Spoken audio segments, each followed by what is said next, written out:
Hello friends, how are you all? कैसे हो आप सब? I hope you all are doing well. So guys, this is the second video of the English vocab series. और इस video में हम CDS 1 2011 के जो बाकी के वर्ड्स बचे हुए थे एंटोनियम सीरीज के, वो हम कवर करने वाले हैं. ठीक है, सो बने रहिए.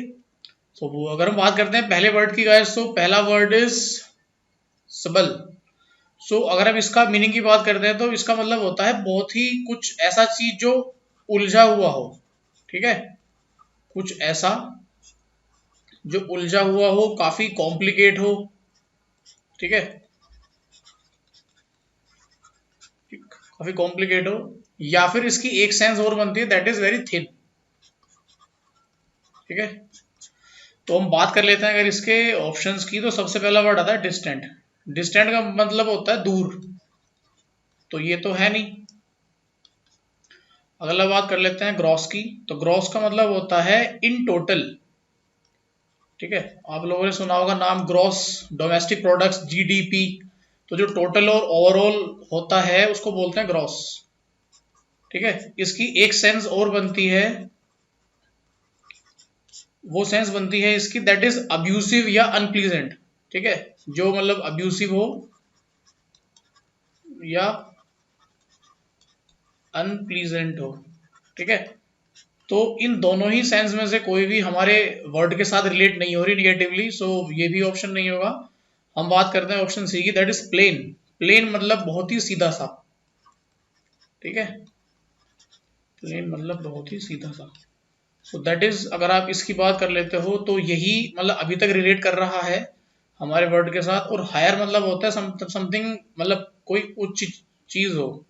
ठीक है, या कोई बड़ी चीज हो कंपैरेटिवली. इसका मतलब एक तरीके से वर्ड को यूज करते हैं कंपैरिजन में, आप सभी को पता होगा. ठीक है, so this was the first word. Now, so the second word is टेम.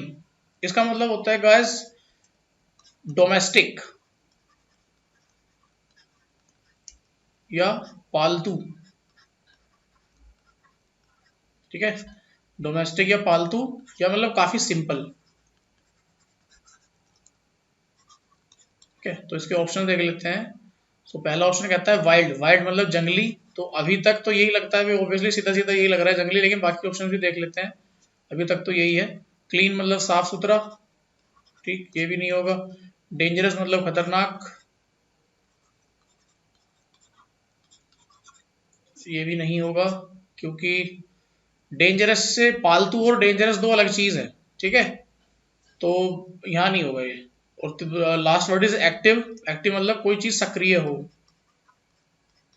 जैसे बोलते हैं ना एक्टिव पार्टिसिपेशन, कंटिन्यूअस. ठीक है, तो वो चीज आएगी इसके अंदर. तो ये सेकंड वर्ड था. Now, third word is decline. Decline मतलब किसी चीज को अस्वीकार करना. रिजेक्ट भी बोल सकते हैं इसको, या डिनाई. ये दो वर्ड इसके और भी हो सकते हैं सिनोनिम्स में. ठीक है, इंक्लाइन का मतलब होता है झुकाव. जैसे बोलते हैं ना कि जैसे टावर ऑफ पीसा है, so the tower of Pisa is inclined at its, जो उसका एक्सेस है उसके अराउंड. या फिर किसी दूसरे, किसी और पर्सन के लिए बोल लेते हैं इसको कि ही इज इंक्लाइंड टुवर्ड्स हर, ऐसा करके मतलब झुकाव होना. ठीक है, लाइक मतलब पसंद करना. ठीक, और एग्रीड का मतलब स्वीकार, एक्सेप्ट करके. तो अभी तक तो इसी की सेंस बन रही है, बाकी अगला भी देख ले. प्रिपेयर का मतलब होता है तैयार. तो ये नहीं होगा, ये भी नहीं होगा, ये भी नहीं होगा. तो agreed is the right answer, इसका एंटोनियम. ठीक है, अब नेक्स्ट वर्ड की बात करते हैं, that is ill at ease. Guys, ill at ease का मतलब होता है बहुत ही असहज या अनकंफर्टेबल. ठीक है, तो इसको अगर आप असहज या अनकंफर्टेबल.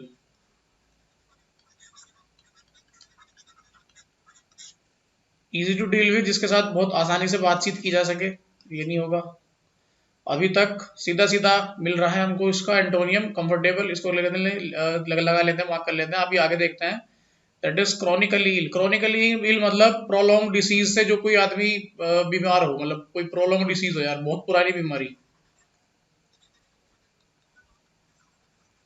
तो ये भी नहीं होगा. और इसका स्ट्रॉन्ग मतलब तो आपको पता ही है, ताकतवर। ठीक है, ताकतवर या मजबूत, तो ये भी नहीं होगा। ठीक है, तो comfortable is the right answer. अब बात करते हैं अगले वर्ड की। Guys next word is complex. Complex का मतलब होता है बहुत ही जटिल। ठीक है, कॉम्प्लेक्स का मतलब होता है काफी जटिल। और या इसको कॉम्प्लेक्स को हम बोल सकते हैं, कॉम्प्लिकेटेड भी बोल सकते हैं इसको ना, या कॉम्प्लिकेटेड। ऑर्डिनरी का मतलब होता है सामान्य, मतलब समथिंग वेरी कॉमन। ठीक है, और या फिर वेरी मतलब नॉर्मल सा कुछ, ये भी बोल सकते हैं इसको। अब आता है सिंपल। सिंपल मतलब होता है साधारण, साधारण या सरल, इजी। ठीक है, तो अभी तक देखो यार, जटिल कॉम्प्लिकेटेड वर्ड वर्ड पढ़ के हमको ऑर्डिनरी की भी हल्की हल्की सेंस लगती है कि हाँ यार ये इसका अपोजिट हो सकता है, तो अभी स्टार मार्क कर लेते हैं। सिंपल, सिंपल भी लग रहा है अभी। ठीक है, लेकिन ऑर्डिनरी और अगर इसमें कंपेयर करें तो सिंपल इज मोर रेलिवेंट। ठीक है, अगर इन दोनों से कंपेयर करें। अब तीसरा देख लेते हैं।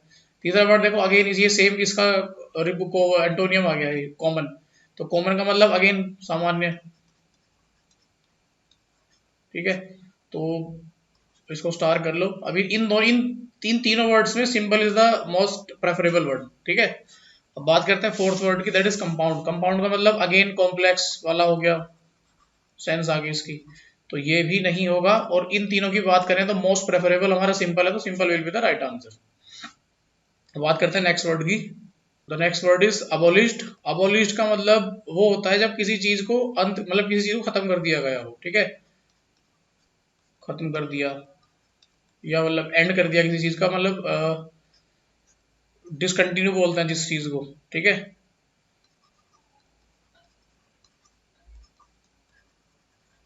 डिसकंटिन्यू हो गया।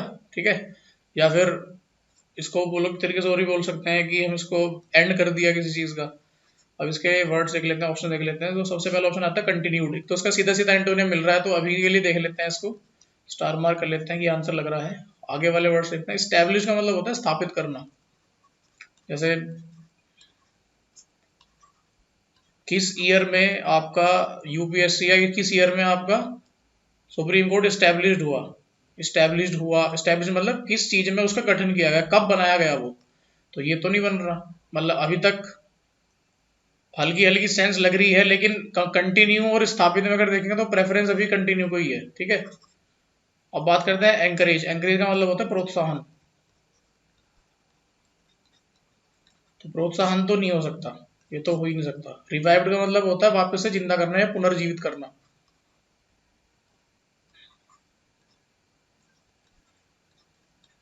पुनर्जीवित करना, तो ये भी नहीं हो सकता। और इन दोनों में अगर बात करें तो continued with be the right answer.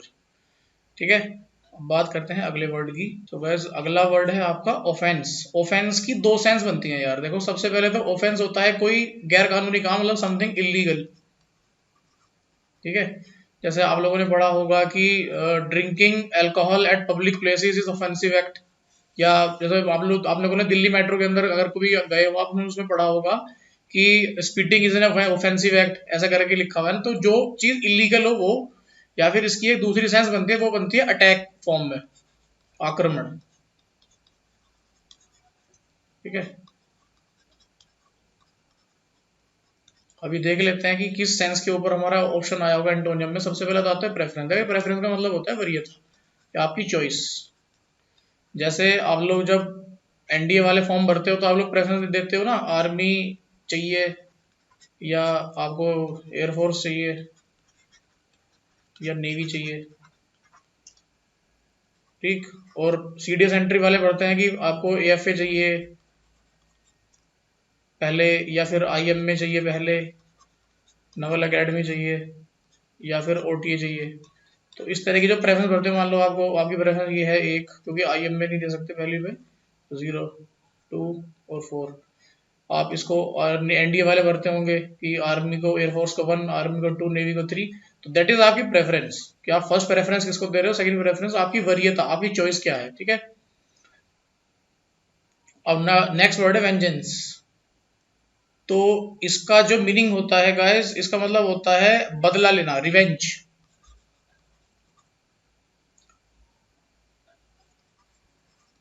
बदला या प्रतिशोध,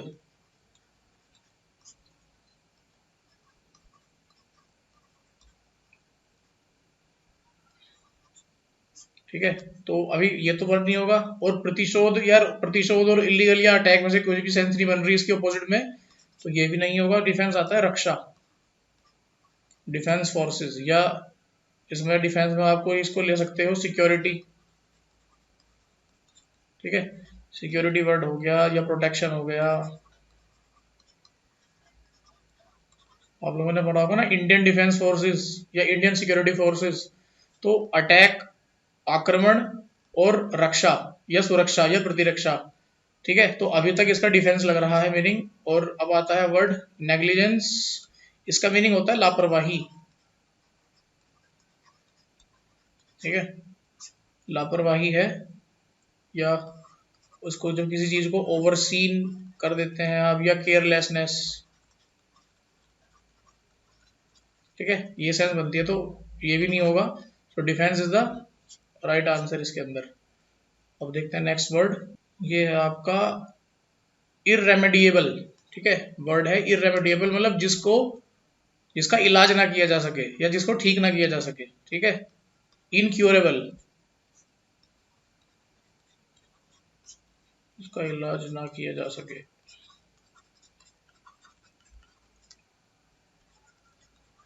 या जिसको ठीक ना किया जा सके, incurable.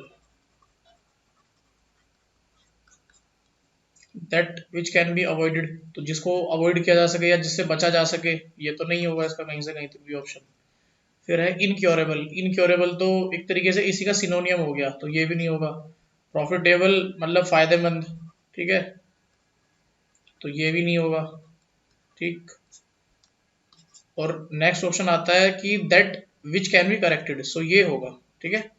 So this is the right answer. So guys आज की वीडियो के लिए इतना ही। नेक्स्ट वीडियो में आपके लिए मैं अगले वर्ड्स जो हैं उस पेपर में आए थे वो लेके आऊंगा। तो गाइस इस वीडियो को अगर आपको पसंद आई हो तो शेयर करो यार शेयर करो यार अपने दोस्तों के साथ। इसको सपोर्ट करते रहो जैसा आपने अभी तक सपोर्ट किया है, दैट्स वेरी कमेंडेबल। और हम आपसे आशा करते हैं कि आप आगे भी ऐसी सपोर्ट बनाए रखोगे, ठीक है गाइस। बहुत बहुत धन्यवाद, थैंक यू, जय हिंद।